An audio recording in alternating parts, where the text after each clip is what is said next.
தூக்கம் விற்ற காசுகள். கவிதை.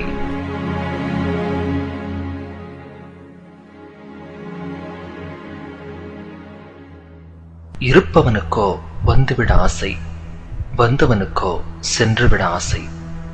இதோ அயல் தேசத்து ஏழைகளின் கண்ணீர் அழைப்புதல். விசாரிப்புகளோடும் விசா அரிப்புகளோடும் வருகின்ற கடிதங்களை நினைத்து நினைத்து பரிதாபப்படத்தான் முடிகிறது.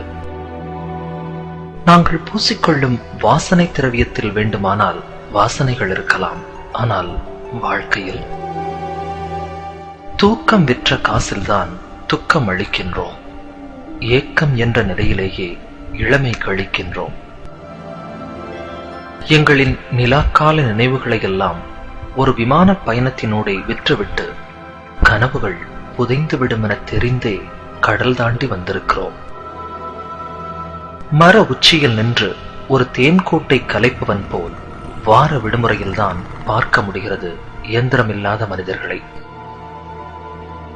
அம்மாவின் ஸ்பரிசம் தொட்டு எழுந்த நாட்கள் கடந்து விட்டன. இங்கே அலாரத்தின் எரிச்சல் கேட்டு எழும் நாட்கள் கசந்து விட்டன.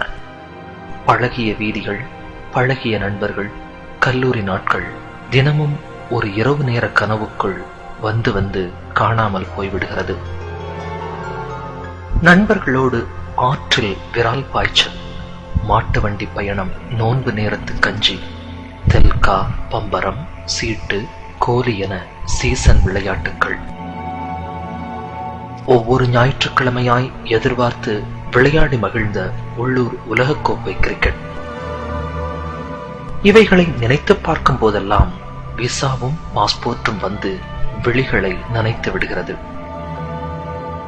வீதிகளில் ஒன்றாய் வளர்ந்த நண்பர்களின் திருமணத்தில் மாப்பிள்ளை அலங்காரம், கூடி நின்று கிண்டல் அடித்தல், கல்யாண நேரத்து பரபரப்பு, பழைய சடங்குகள் மறுத்து போராட்டம், பெண் வீட்டார் மதிக்கவில்லை என்று கூறி வரட்டு பிடிவாதங்கள், சாப்பாடு பரிமாறும் நேரம் எனக்கு நிச்சயித்தவளின் ஓரப்பார்வை, மறுவீட்டு சாப்பாட்டில் மணமகளின் ஜன்னல் பார்வை.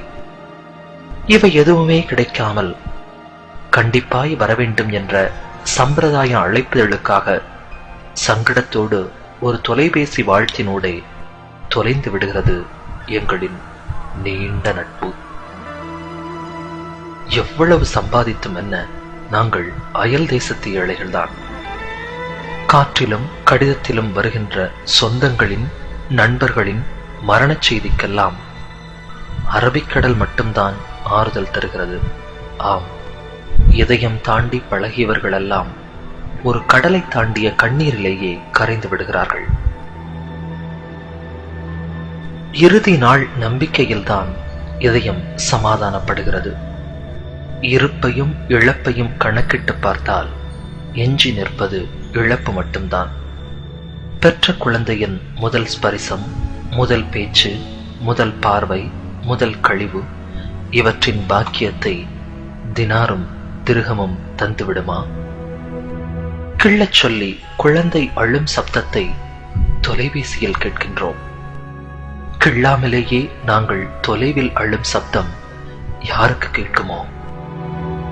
ஒவ்வொரு முறை ஊருக்கு வரும் பொழுதும் பெற்ற குழந்தையின் வித்தியாச பார்வை, நெருங்கியவர்களின் திடீர் மறைவு, இப்படி புதிய முகங்களின் எதிர்நோக்குதலையும் பழைய முகங்களின் மறைதலையும் கண்டு மீண்டும் அயல் தேசம் செல்ல மறுத்து அடம்பிடிக்கும் மனசிடம் தங்கையின் திருமணமும் தந்தையின் கடனும் பொருளாதாரமும் வந்து சமாதானம் சொல்லி அனுப்பிவிடுகிறது மீண்டும் அயல் தேசத்திற்கு.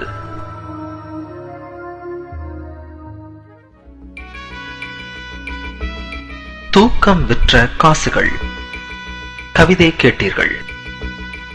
எழுதியவர் துபாயிலிருந்து ரசிகவ் கே ஞானியார். உங்களுக்கு அதை வாசித்தளித்தவர் சிங்கப்பூரிலிருந்து சதகத்துல்லா.